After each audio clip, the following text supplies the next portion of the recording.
سود کیا ہوتا ہے؟ آپ حضرات کو معلوم ہے، لیکن اس کی ایک انتہائی مختصر جامع معنی فقہی تعریف کیا ہوتا ہے؟ سود کی سیدھی تعریف کی جائے تو وہ یہ ہے فضل الخالی عن العوض، وہ زیادتی جس کے مقابلے میں کوئی بدل نہیں آ رہا۔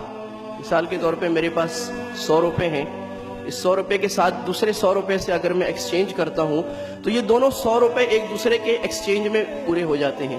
لیکن اگر ایک طرف 100 روپے ہے، دوسری طرف 100 روپے اور 100 روپے یعنی 200 روپے ہو جاتا ہے، تو یہ جو دوسرا 100 روپے ہے یہ بغیر عوض کے جا رہا ہے، ایکسچینج نہیں ہے، اس کے آگے کنسیڈریشن نہیں ہے۔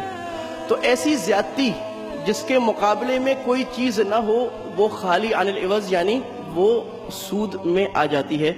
اسی کی مثال لے لیجئے کہ یہ ایک مائک ہے، بالکل اسی طرح کا ایک مائک جس میں کوئی فرق نہ ہو، اسپیسیفیکیشن میں، کوالٹی میں، ہر چیز میں ایک ہو۔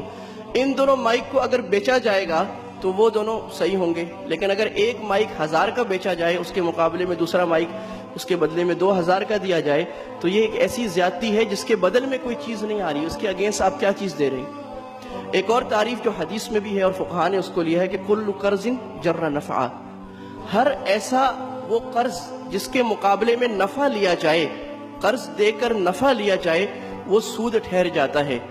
اس میں اصل جو حرام ٹھہرے گا وہ تو وہی نفع ہوگا کہ جس میں مالیاتی نفع ہو۔ میں 2-3 حاضر کی جدید مثالیں عرض کروں۔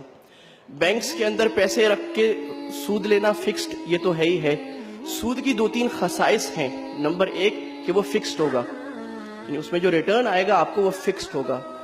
نمبر 2 اس میں رسک نہیں ہوگا، یعنی دنیا کی معیشت اوپر سے نیچے ہو جائے، جس نے پیسہ ڈپازٹ کرایا ہے اس کو ریٹرن 12%، 10% اتنا ہی ملے گا۔ اور تیسری بات ہوتی ہے پیسے کے مقابلے میں پیسہ ہوگا، یعنی ایسٹس جو ہوں گے وہ ڈیفرینشیٹ نہیں ہوں گے بلکہ سملر ایسٹس ہوں گے۔ پیسے کے مقابلے میں پیسہ آئے گا، بیچ میں کوئی کموڈیٹی انوالو نہیں ہوگی، تو یہ سود ہو جائے گا۔ ایک مثال لیں، مثال کے طور پر میرے پاس کریڈٹ کارڈ ہے، کریڈٹ کارڈ میں نے چارج کیا، میرے پاس بل آیا 1 لاکھ روپے کا، اس کو میں نے ڈیفر کر دیا، پے نہیں کیا، تو مجھے سود لگ جائے گا 1,05,000 روپے۔